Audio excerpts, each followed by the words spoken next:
আচ্ছা রিতেশ দা, আমাকে একটা কথা বলো, এখানে তো খুব ফেমাস একটা মন্দিরও আছে তুমি বললে, তো এই এলাকায় আমার কাশীপুরে আমরা ভাগ্যবান যে ঠাকুর রামকৃষ্ণর যে কল্পতরু উৎসবটা সেটা আমার কনস্টিটিউয়েন্সির মধ্যে পড়ে।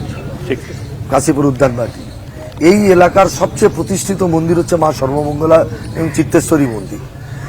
এখন আমরা যেখানে দাঁড়িয়ে আছি এখান থেকে 10 পা এগোলেই 108 শিব মন্দির আছে, ওখানে যাওয়া যাবে 100%।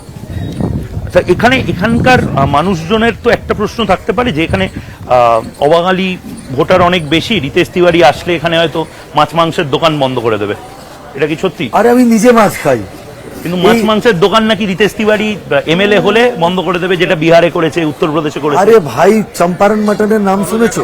হ্যাঁ, চম্পারণ মাটনের নাম শুনেছো? হ্যাঁ খেয়েছি, চম্পারণ হান্ডি, বড় হান্ডি খেয়েছি চম্পারণ মাটন কাদের?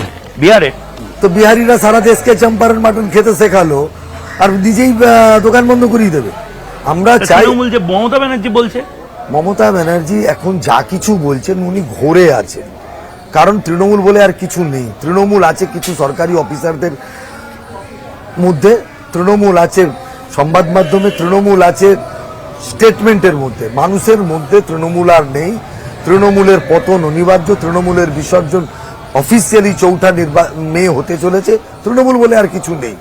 বাদরের বাচ্চা মরে গেলে দেখবে মানে মানে মেয়ে বাদর বাচ্চাটাকে জড়িয়ে ধরে থাকে, ও ভাবে বেঁচে আছে, কোনো সময় উঠে যাবে, কিন্তু প্র্যাকটিক্যালি দেখা যায় ওটা মরা বাদর। মমতা ব্যানার্জির আর তৃণমূল কংগ্রেসের অবস্থা তাই। তৃণমূল মৃত সেই বাদরের সন্তানের, ওই মৃত সন্তানের মতো তৃণমূল বলে আর কিছু নেই। তৃণমূল ছিল একটা মঞ্চ, কংগ্রেস, সিপিএম, বিজেপি সমস্ত দলের রাজনৈতিক ধান্দাবাজেদের মঞ্চ ছিল। সে মঞ্চের গোটানোর পালা বাংলার মানুষ ইতিমধ্যে সিদ্ধান্ত নিয়েছে।